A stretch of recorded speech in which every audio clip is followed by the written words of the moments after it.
فلا مضل له ومن يضلل فلا هادي له ونشهد أن لا إله إلا الله وحده لا شريك له ونشهد أن محمدا عبده ورسوله والصلاة والسلام على سيدنا محمد وعلى آله وأصحابه ومن تبعهم بإحسان إلى يوم الدين أما بعد فيا عباد الله أوصيكم وإياي أولا بتقوى الله يقول الله تبارك وتعالى في كتابه العزيز وفرقانه المجيد أعوذ بالله من الشيطان الرجيم بسم الله الرحمن الرحيم ولقد وصينا الذين أوتوا الكتاب من قبلكم وإياكم أن اتقوا الله صدق الله مولانا العظيم அளவற்ற அருளாளன் நிகரற்ற அன்புடையவன் அல்லாஹ்வுடைய பெயரினால் இந்த குத்துபாவை ஆரம்பம் செய்கிறேன்.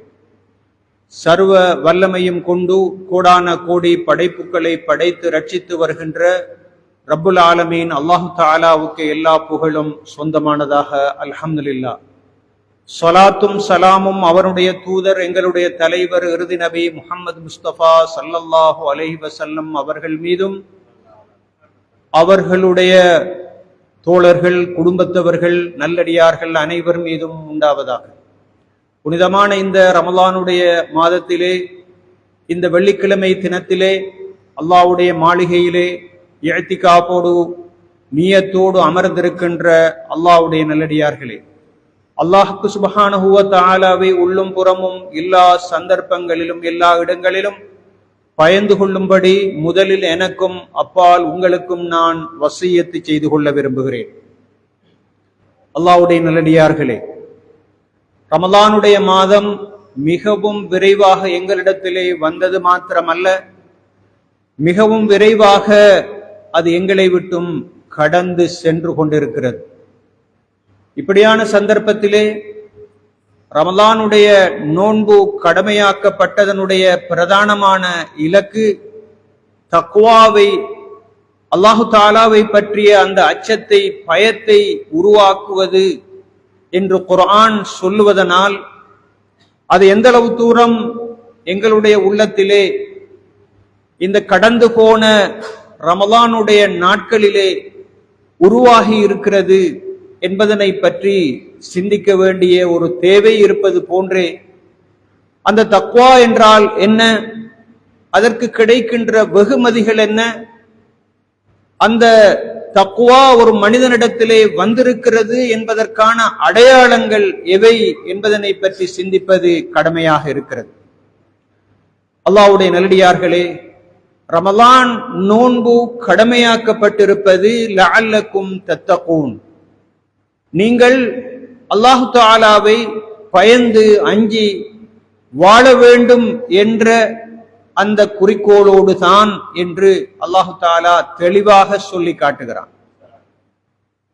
அப்படியாக இருந்தால் அந்த தக்வா என்பது என்ன, லஅல்லக்கும் தத்தகூன் என்பது ஒரு மிகப்பெரிய ஒரு கேள்வியாக எங்களிடத்திலே கட்டாயம் இருக்க வேண்டும்.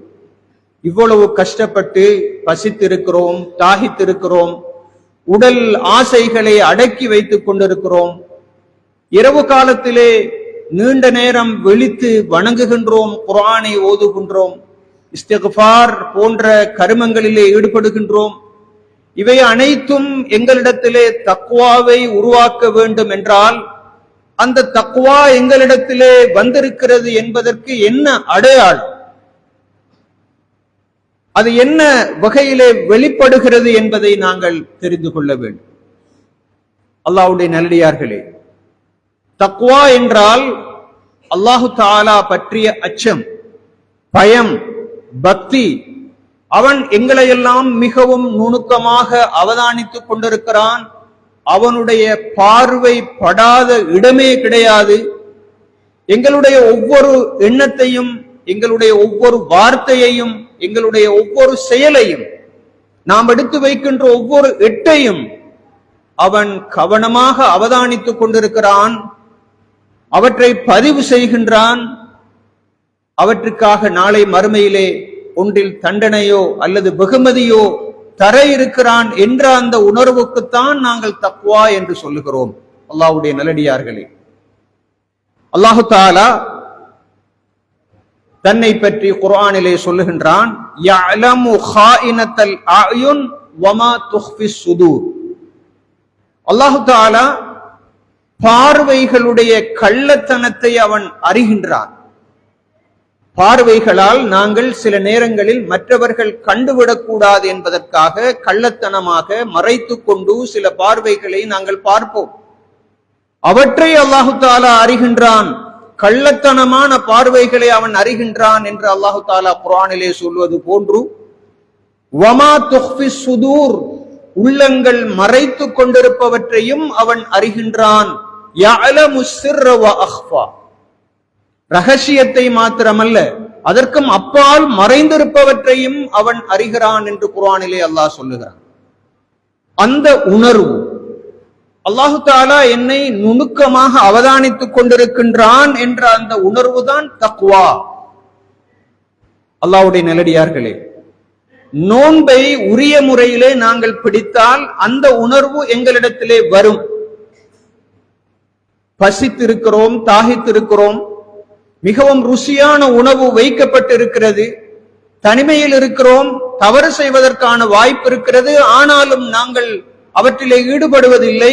ரப்பு அவதானித்துக் கொண்டிருக்கிறான் என்ற அந்த பயத்தினால் ரமலான் அல்லாத காலங்களிலும் அதே உணர்வு எங்களிடத்திலே வர வேண்டும் என்பதுதான் அந்த அமல்களுடைய நோக்கம். நாம் வியாபாரம் செய்யலாம், குடும்பம் நடத்தலாம், நாம் தொழில் செய்யலாம், நாம் பாதையிலே நடந்து செல்லலாம். என்ன காரியத்தில் காலையில் விழித்ததில் இருந்து இரவு தூக்கத்துக்கு போகும் வரைக்கும் எவற்றையெல்லாம் எண்ணுகின்றோமோ, எவற்றையெல்லாம் மொழிகின்றோமோ, எவற்றையெல்லாம் செய்கின்றோமோ அவை அனைத்தையும் ஹலால் ஹராம் பேணி அல்லாஹ் அவதானித்துக் கொண்டிருக்கிறான் என்ற உணர்வோடு மேற்கொள்வதுதான் தக்வா. நோன்பிலே இத்தனை நாட்களை கடத்தி இருக்கிறோம், அந்த உணர்வோடு எமது அன்றாட வாழ்க்கைகள் அனைத்தும் அமைந்திருக்கின்றனவா? பசித்திருப்பது, தாகித்திருப்பது மட்டுமல்ல, எமது வாழ்க்கையில் அது தாக்கத்தை விளைவித்திருக்கிறதா என்று மனதிலே கையை வைத்து கேட்டு பார்ப்போம். அல்லாஹ்வுடைய நல்லடியார்களே, இந்த தக்வா என்பது ஒரு லேசி மாசான விஷயம் அல்ல. குர்ஆனிலே சுமாராக 258 இடங்களிலே இந்த தக்வாவை பற்றி அல்லாஹு தஆலா சொல்லுகிறான். இதற்கு முன்னால் வாழ்ந்த எல்லா நபிமார்களும் போல ஃபத்தகுல்லாஹ வ அத்தியூன், நீங்கள் அல்லாஹு தஆலாவை தக்வா செய்து கொள்ளுங்கள், எனக்கு கட்டுப்படுங்கள் என்றுதான் எல்லா நபிமார்களும் போல சொன்னார்கள். வலகத் வஸ்ஸைனா அல்லதீன ஊத்துல் கிதாப மின் கப்லிக்கும் வ இய்யாக்கும் அனித்தகுல்லாஹ், நாங்கள் உங்களுக்கு முன்னால் யாருக்கெல்லாம் வேதம் கொடுக்கப்பட்டதோ அவர்களுக்கும் உங்களுக்கும் சொல்லுவது என்னவென்றால், நீங்கள் அல்லாஹு தஆலாவை பயந்து கொள்ளுங்கள் என்று. அவ்வளவு முக்கியமான ஒரு விஷயம். எமது வாழ்க்கையில் ஒவ்வொரு கணப்பொழுதிலும் எமது எல்லா காரியங்களிலும் ஊடுருவி இருக்க வேண்டிய, அடிநாதமாக இருக்க வேண்டிய, முதுகெலும்பாக இருக்க வேண்டிய விஷயம்தான் அந்த தக்வா. அல்லாஹ்வுடைய நல்லடியார்களே, அந்த தக்வா இருந்தால் தானாம் அல்லாஹு தஆலாவுடைய குர்ஆனிலிருந்து வழிகாட்டல் கிடைக்கும். ஹுதல் லில் முத்தகீன், தக்வா உள்ளவர்களுக்குத்தான் அல் குர்ஆன் வழிகாட்டும். இன்னல்லாஹ மஅல்லதீன தக்கவ், யாரெல்லாம் தக்வாவோடு இருக்கிறார்களோ அவர்களோடு தான் அல்லாஹு தஆலா இருக்கிறான். அல்லாஹ்வுடைய சகவாசம், அவனுடைய அருள், அவனுடைய அன்பு, இவை எமக்கு தேவையா? நாம் தக்வாவோடு இருக்க வேண்டும். ஃபஇன்னல்லாஹ யுஹிப்புல் முத்தகீன், நிச்சயமாக அல்லாஹு தஆலா தக்வா உள்ளவர்களை விரும்புகின்றான். சுவர்க்கம் யாருக்கு தயார் செய்யப்பட்டிருக்கிறது? உஇத்தத் லில் முத்தகீன், தக்வா உள்ளவர்களுக்குத்தான் சுவர்க்கம் தயார் செய்து வைக்கப்பட்டிருக்கிறது. அப்படிப்பட்ட மிகவும் முக்கியமான ஒரு பொக்கிஷம், நாம் கட்டாயம் தேடி அடைந்து கொள்ள வேண்டிய ஒரு மிகப்பெரிய ஒரு கைங்கரியம். அது எந்த அளவு தூரம் எமது உள்ளத்திலே வீற்றிருக்கிறது என்பதனை பற்றி சிந்திக்க வேண்டும். அதற்கான ஒரு ஜெனரேட்டராக இந்த ரமலான் தரப்பட்டிருக்கிறது. ஜெனரேட்டர், மின் பிறப்பாக்கி என்று நாங்கள் சொல்வோம். அந்த மின் பிறப்பாக்கியிலிருந்து மின்சாரம் உற்பத்தி செய்யப்படுவது போன்று ரமலான் எனப்படக்கூடிய இந்த ஜெனரேட்டரில் இருந்து இந்த மின்சாரம் உற்பத்தி செய்யப்படுகிறது. சரியான முறையில் நோன்பிருந்தால், சரியான முறையிலே நின்று வணங்கி இருந்தால், சரியான முறையிலே நோன்பை ரசித்து ருசித்து இது என் மீது உள்ள கடமை, எனக்கு நலவுக்கத்தான் தரப்பட்டிருக்கிறது, என்னுடைய ரப்பு என்னை அவதானித்துக் கொண்டிருக்கிறான் என்ற அந்த உண்மையான வெளிப்படையான தன்மையோடு அந்த நோன்பை நோற்றால் அந்த மின்சாரம் உற்பத்தி செய்யப்படும். எமது வாழ்க்கையின் ஒவ்வொரு அங்கத்திற்குள்ளும் அது ஊடுருவி பாயும். அல்லாஹ்வுடைய நல்லடியார்களே, ஒரு பலூனை நாங்கள் எடுத்துக்கொள்வோம். அதற்கு காற்று ஊதப்படாவிட்டால் அதனுடைய பெருமதி என்ன? அது ஊதப்பட்டால் அது எவ்வளவு அழகாக இருக்கும். அது போன்றுதான் எமது வாழ்க்கையும். தக்வா இல்லாத வாழ்க்கை காற்று ஊதப்படாத பலூனை போன்றது. தக்வா இல்லாத வாழ்க்கை கரண்ட் இல்லாமல் இருக்கின்ற மின்சார உபகரணங்களை போன்றது. எவ்வளவு அழகான மின்சார உபகரணங்கள், ஃப்ரிட்ஜாக இருக்கலாம், ஃபேனாக இருக்கலாம், எதுவாக இருந்தாலும் அங்கு மின்சாரம் இல்லை என்றால் அதனால் என்ன பிரயோசனம் என்று சிந்தித்து பார்ப்போம். அல்லாஹ்வுடைய நல்லடியார்களே, அப்படிப்பட்ட மிக முக்கியமான ஒன்று மனிதனுடைய எண்ணத்தை அது தீர்மானிக்கிறது.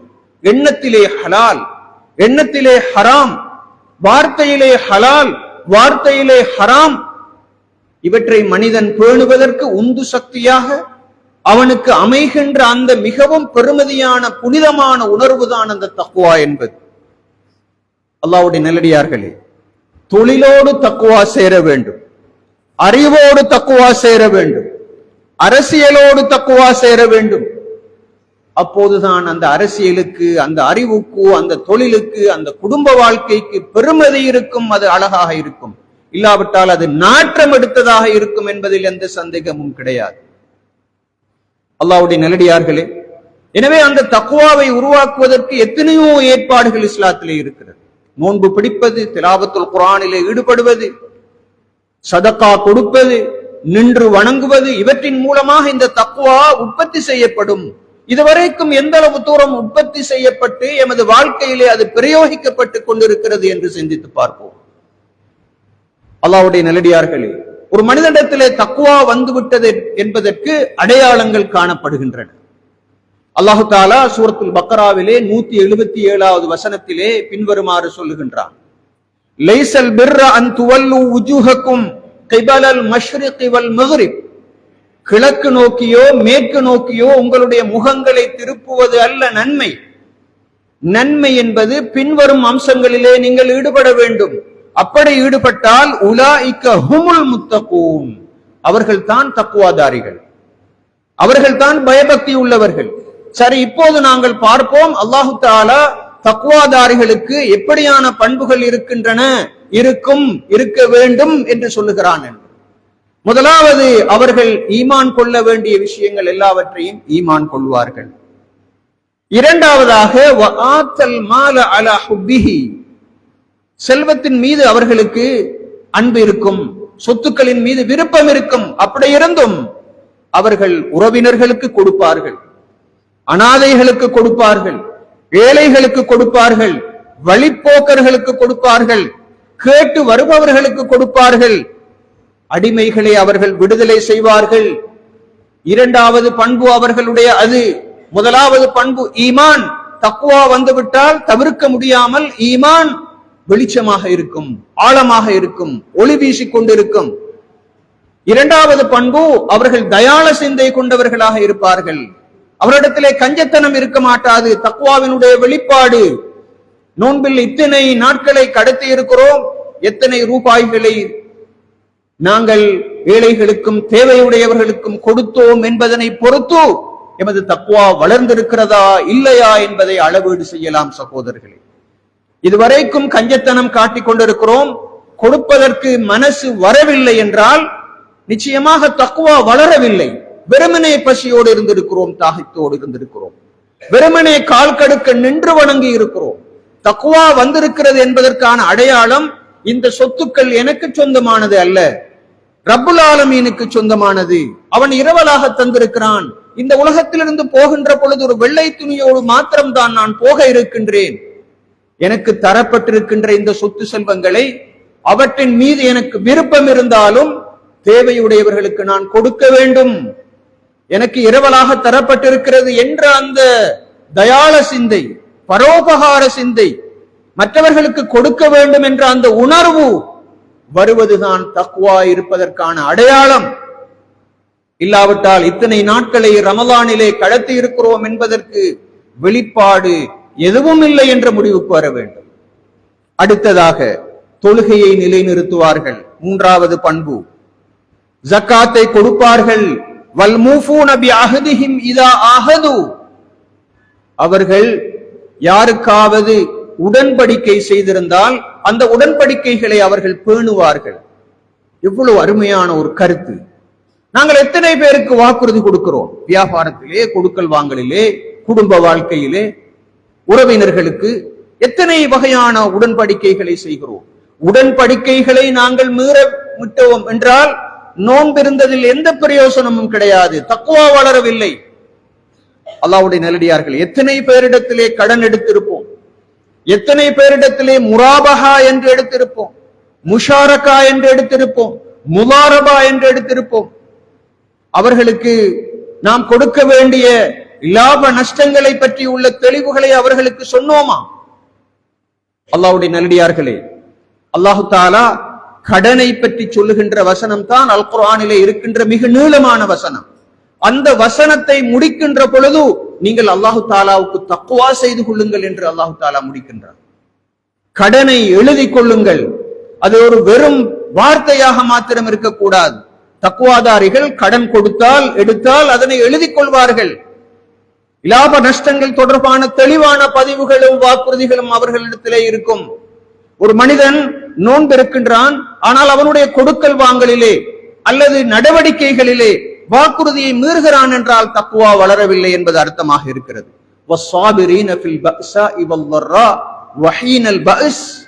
பொறுமையோடு இருப்பார்கள். சுப்ஹானல்லாஹ். இவற்றையெல்லாம் சொல்லிவிட்டு அல்லாஹு தஆலா உலாயிகல்லதீன ஸதகு வ உலாயிக ஹுமுல் முத்தகூன், இவர்கள் தான் உண்மையான முஃமின்கள், இவர்கள் தான் தக்வாதாரிகள் என்று அல்லாஹு தஆலா சொல்லுகிறான்.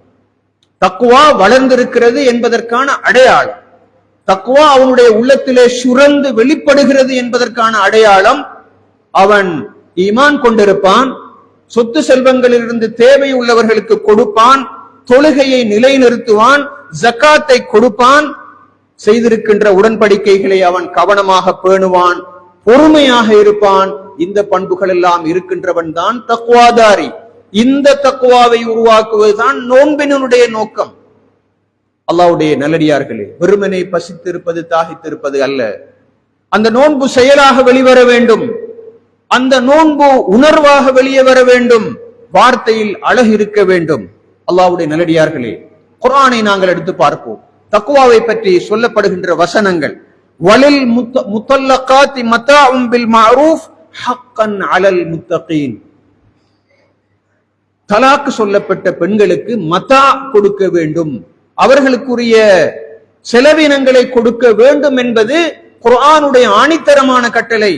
அது ஹக்கன் அலல் முத்தகீன், தக்வாதாரிகளுக்குரிய ஹக்காக, கடமையாக இருக்கிறது என்று அல்லாஹு தஆலா சொல்லுகிறான்.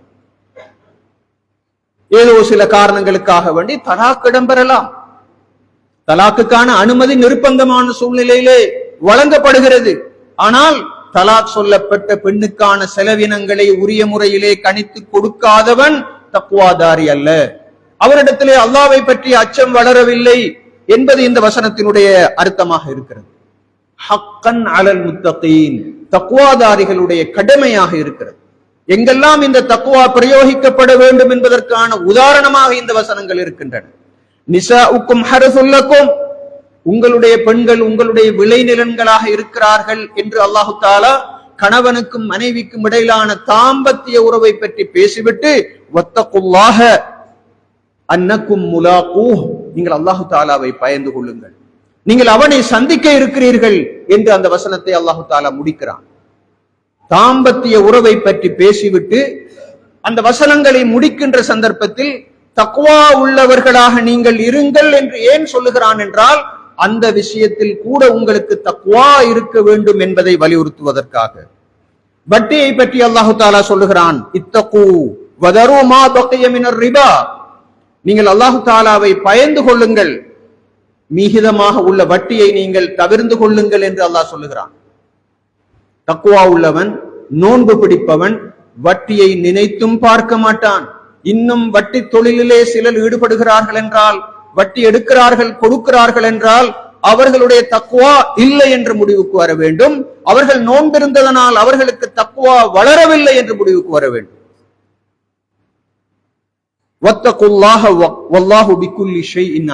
கடனை பற்றி சொல்லிவிட்டு அல்லாஹு தாலா சொல்லுகிறான், அல்லாஹு தாலாவை பயந்து கொள்ளுங்கள், அவன் நிச்சயமாக ஒவ்வொன்றையும் அறிந்தவனாக இருக்கிறான். உடன்படிக்கையை பற்றி அல்லாஹ் சொல்லுகின்றான், மன் அவுஃபா பிஅஹ்திஹி வத்தகா ஃபஇன்னல்லாஹ யுஹிப்புல் முத்தகீன், யார் உடன்படிக்கையை பேணுகின்றார்களோ, முழுமையாக நிச்சயமாக தக்வாவோடும் நடந்து கொள்கிறார்களோ அவர்களை அல்லாஹு தாலா, அத்தகைய தக்வாதாரிகளை அல்லாஹு தாலா விரும்புகின்றான் என்று அல்லாஹு தாலா சொல்லுகிறான். அல்லாஹ்வுடைய நல்லடியார்களே, இவர்கள் மட்டுமல்ல, எமது வாழ்க்கையிலே நாங்கள் எப்படியான மனிதர்களோடெல்லாம் தொடர்பு வைத்திருக்கிறோமோ அவர்கள் அனைவரும் தக்வா உள்ளவர்களாக இருக்க வேண்டும். அது அவர்களுடைய வாழ்க்கையின் உந்து சக்தியாக இருக்க வேண்டும். ஒரு ஹோட்டலை நடத்தி கொண்டிருக்கிறார் ஒருவர். அந்த ஹோட்டலிலே அவர் வைத்திருக்கின்ற உணவு பண்டங்கள் காலாவதியான உணவு பண்டங்களாக இருந்தால் அவரிடத்திலே தக்வா கிடையாது. இன்று எத்தனையோ வகையான உணவு பண்டங்கள் கேன்சரை ஏற்படுத்தக்கூடியவையாக இருக்கின்றன, அஜினோமோட்டோ போன்றவைகள். அவற்றை பாவித்து ஒருவர் தன்னுடைய ஹோட்டலை நடத்தி கொண்டிருக்கிறார் என்றால் அவர் நோன்பு பிடித்ததில் எந்த பிரயோசனமும் கிடையாது. அல்லாஹு தாலா என்னை அவதானித்துக் கொண்டிருக்கிறான் என்ற உணர்வு அவரிடத்திலே கிடையாது. குரோசரியை நடத்தக்கூடியவர் எக்ஸ்பயரி டேட் போன பொருட்களை எல்லாம் விற்று கொண்டிருக்கிறார் என்று வைத்துக் கொள்வோம், அல்லது பொருட்களிலே இருக்கின்ற குறைபாடுகளை மறைத்து அவர் விற்கிறார் என்று வைத்துக் கொண்டால் நிச்சயமாக அவரிடத்திலே தக்வா கிடையாது.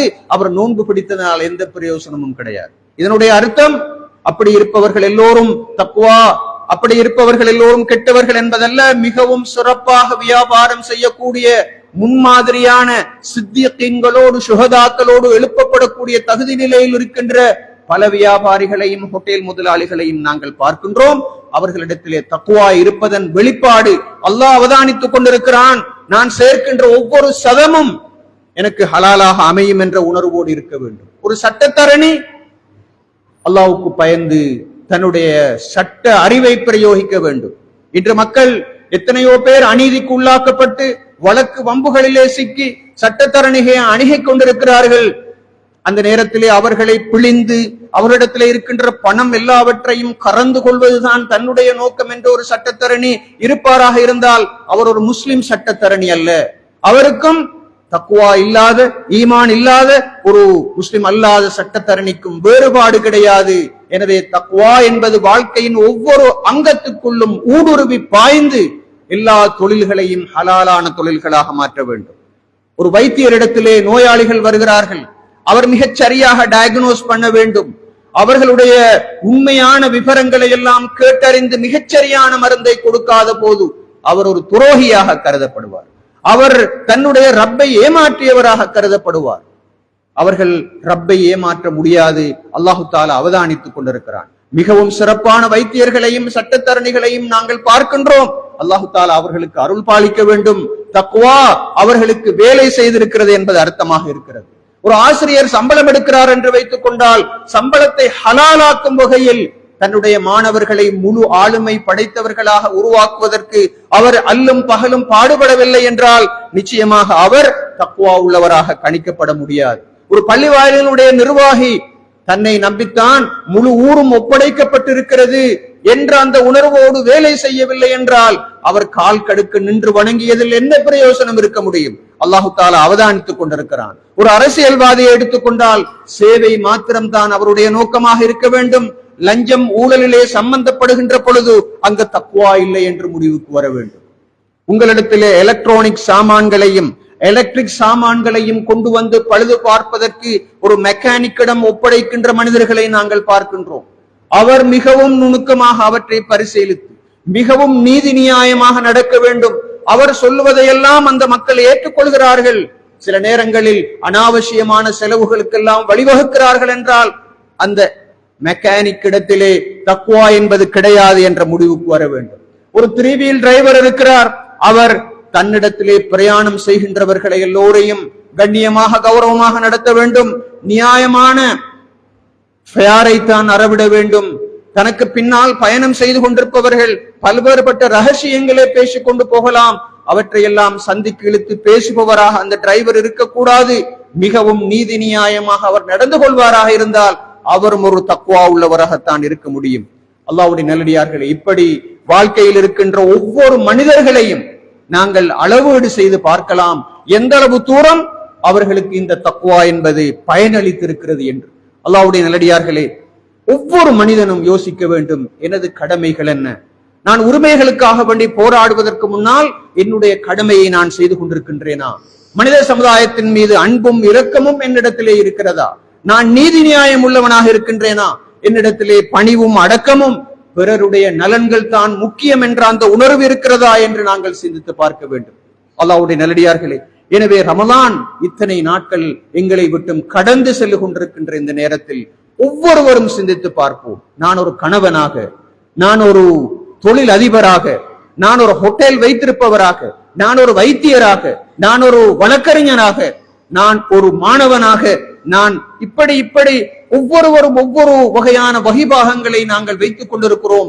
எங்களுடைய உள்ளத்துக்குள் ஊடுருவி எமது தக்வா பாய்ந்து எமது வாழ்க்கையை அழகுபடுத்த வேண்டும். இல்லாவிட்டால் நிச்சயமாக இந்த ரமலான் எங்களுடைய வாழ்க்கையிலே மாற்றத்தை கொண்டு வரவில்லை என்ற முடிவுக்கு வர வேண்டும். அல்லாஹு தஆலா சொல்லுகின்றான், வத்தகு யௌமன் துர்ஜஊன ஃபீஹி இலல்லாஹ். அல்லாஹு தஆலாவிடத்திலே நீங்கள் மீட்டப்பட இருக்கிறீர்கள். அப்படிப்பட்ட அந்த மறுமை நாளை நீங்கள் பயந்து கொள்ளுங்கள் என்று சொல்லுகின்றான். வ இன் கான மிஸ்கால ஹப்பத்தின் மின் ஹர்தலின் அத்தைனா பிஹா. கடுகளவான ஒரு விஷயம் இருந்தாலும் அதனையும் நாளை மறுமையிலே நாங்கள் எடுத்து வருவோம் என்று அல்லாஹு தஆலா சொல்லுகிறான். எனவே அப்படிப்பட்ட மிக முக்கியமான அந்த மன உணர்வை எமது பொக்கிஷமாக நாங்கள் அமைத்துக் கொள்வதற்கு வல்ல நாயன் இந்த ரமலானை சந்தர்ப்பமாக எனக்கும் உங்களுக்கு தருவானாக. யா அல்லாஹ், எங்களுடைய பாவங்களை மன்னித்தருள்வாயாக. ரமலானில் இருந்து விடை பெற்று செல்லுகின்ற பொழுது முழுமையான தக்வாவை எமது உள்ளத்திலே சுமந்த நல் அடியார்களாக எங்கள் அனைவரையும் ஆக்குவாயாக. யா அல்லாஹ், நீ எங்களை அவதானித்துக் கொண்டிருக்கிறாய் என்ற அந்த உணர்வோடு சதாவும் எங்களுடைய எண்ணங்களையும் எங்களுடைய வார்த்தைகளையும் எங்களுடைய செயல்களையும் அமைத்துக் கொள்கின்ற அந்த உயர்ந்த பாக்கியத்தை நசீபாக்குவாயாக. யா அல்லாஹ், பலஸ்தீனிலே கஷ்டப்படக்கூடிய மக்களுக்கு நீ உதவியாக இருப்பாயாக. யா அல்லாஹ், அவர்களுக்கு நீ பக்கபலமாக இருப்பாயாக. இஸ்லாத்துக்கு எதிராக யாரெல்லாம் பெரும் சதிகளை தீட்டிக் கொண்டிருக்கிறார்களோ அந்த சதிகள் அனைத்தையும் நீ முறியடிப்பாயாக. மௌத்தாகக்கூடிய சந்தர்ப்பத்திலே கலிமாவோடு அனைவரையும் மரணிக்க செய்வாயாக. நாளை மறுமையிலே உன்னை சந்திக்கின்ற சந்தர்ப்பத்திலே கல்புன் சலீம் எனப்படக்கூடிய தூய்மையான உள்ளத்தோடு உன்னை சந்திக்கக்கூடிய அருமையான பாக்கியத்தை எம் அனைவருக்கும் நசீபாக்குவாயாக. ஆமீன் ஆமீன் யா ரப்பல் ஆலமீன். அல்ஹம்துலில்லாஹி ரப்பில் ஆலமீன். வஸ்ஸலாத்து வஸ்ஸலாமு அலா சய்யிதினா